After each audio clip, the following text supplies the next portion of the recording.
15 o 15 years nga milabay, gisaulog ang rededication ni ining cathedral. Cathedral sa Santos nga Rosario, ang sentro nga simbahan sa atong diocese. Nianang maong rededication, kinigipanguluhan ni Gaudencio Cardinal Rosales. That was 2009. Kinibuhi sa akong panumduman kay ako man ang MC ni adtong panahona.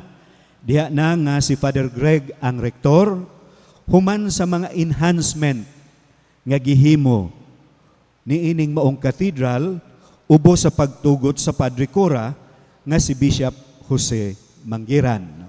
Ang Padre Cura ni anang cathedral, no? Mao kana ang cathedral, no? Munay parokya sa obispo. So, ang dedication o rededication lahi sa gitawag nga parish anniversary. Kaya ang parish anniversary diha man nagadepende sa decree kung ano siya nahimong anibersaryo nga parokya. Pero ang dedication o rededication diha na nga human sa mga enhancement ba o pagtukod, adunay pagkonsagrar sa altar nga nahimong kabahin diha sa maong kasaulugan.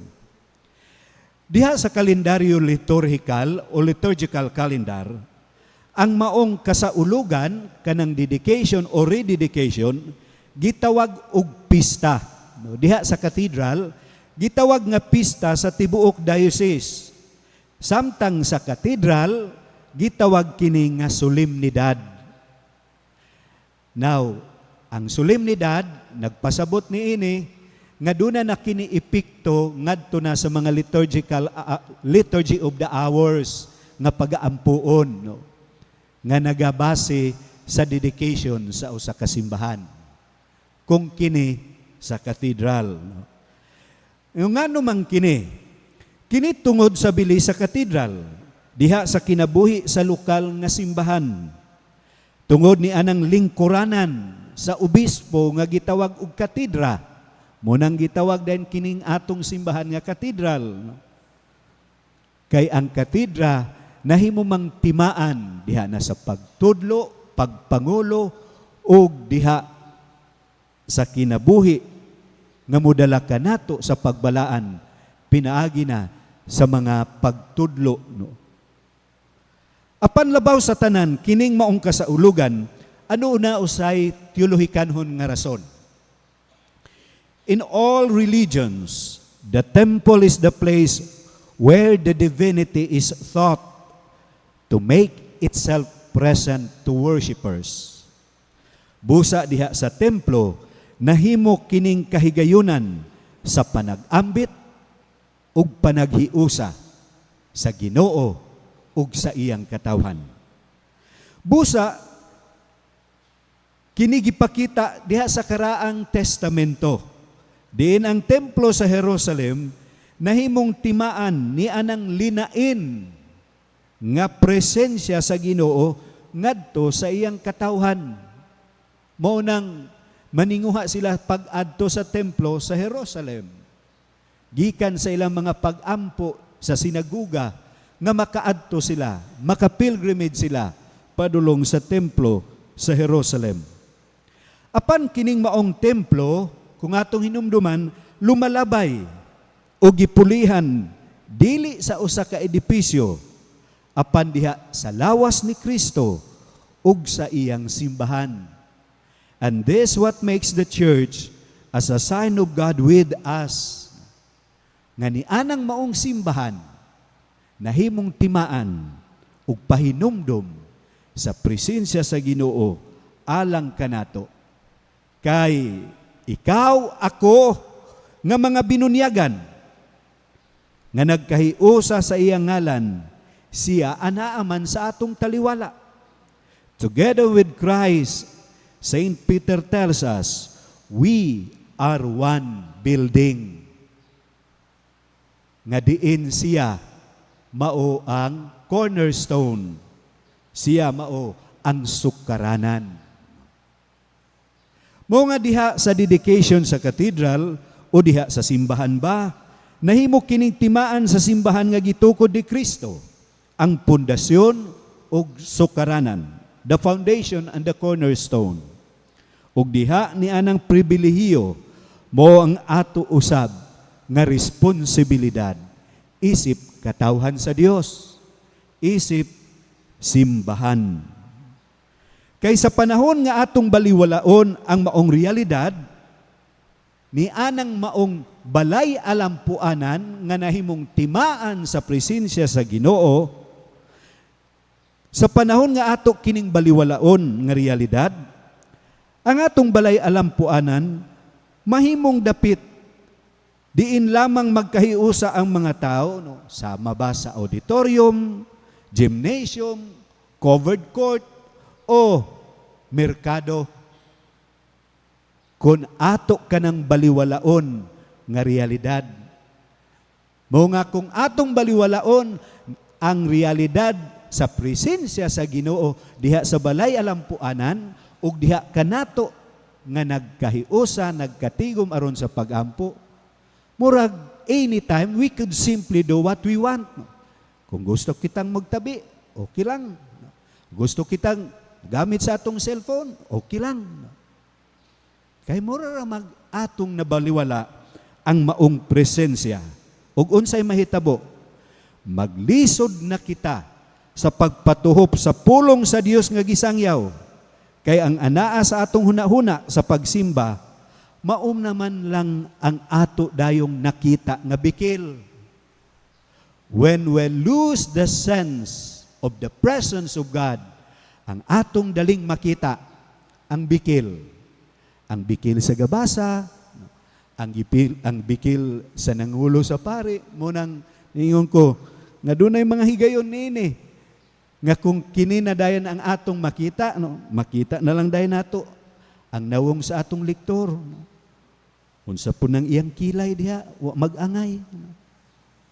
O ang atong pare, no. Kanatong pare, murag wa ginayligo. No. What happens when everything becomes a distraction, and this robs us both of our awareness of being in the presence of God and of the awareness that we ourselves are temples of God. Busa diha sa panaw isip katawhan sa Dios. Ang atong ibanghilyo karon nagadapit kanato sa usa ka hiyas nga angayan natong puy-an. Ang pagka mapaubsanon. Ang pagka mapaubsanon. Kung gusto kamong ipataas, pagpaubos kamo o mag-alagad sa tanan. Si San Agustin gipangutan na sa iyang parokyano, Padre, unsa may pinaka-importante nga mga hiyas diha sa pagtuo, diha sa reliyon, ug siya mitubag. Una, pagpaubos. Ikaduha, pagpaubos. Ikatulo, pagpaubos. Ngano man nga ang pagpaubos mo'y giisip ni San Agustin nga pinaka-importante nga hiyas diha sa pagtuo. Kaya ang pagpaubos mao man ang pag-angkon nga kita nanginahanglan sa Ginoo. Og kining maong pagpaubos, sahay makayong kita nga sayon raman di ay. Pero atong hinumduman nga kining maong hiyas, once you begin to claim it, then it is gone. Kanabang mo yung kasay mong kauban, diha basi mong katapad, mo yung ka, Mare, mapaubsanon biya ko, nakahibalo ka ana? No. And when that happens, nawala ang hiyas sa pagkamapaubsanon. Sa pagsugod na nimog istorya nga mapaubsanon dahi ka, nahimo kang mapahitason. Kay ang pagkamapaubsanon, diha sa atong unang pagbasa ni Santiago, mudala ka nato dahi ngadto sa pagkamasinugtanon. ang pagkamapaubsanon mudala kanato ngadto sa pagkamasinugtanon. Busa diha lamang sa pagpaubos kita mudawat nga wala kitay mahimo kung wala ang Dios. Diha lamang sa pagkamapaubsanon kita nga nagapanaw nga katawhan sa Dios makakita sa kaayo ug ikatampo sa atong isig katawog, isig ka magtotoo, magamay man kini o madako, makabus man siya o madato. Diha lamang sa pagpaubos kita makakita sa bili sa atong kauban nga nagapanaw isip katawhan sa Dios. Ug mao kani ang diwa sa gitawag synodality. Mao kani ang diwa sa gitawag paglakaw nga nagkauban.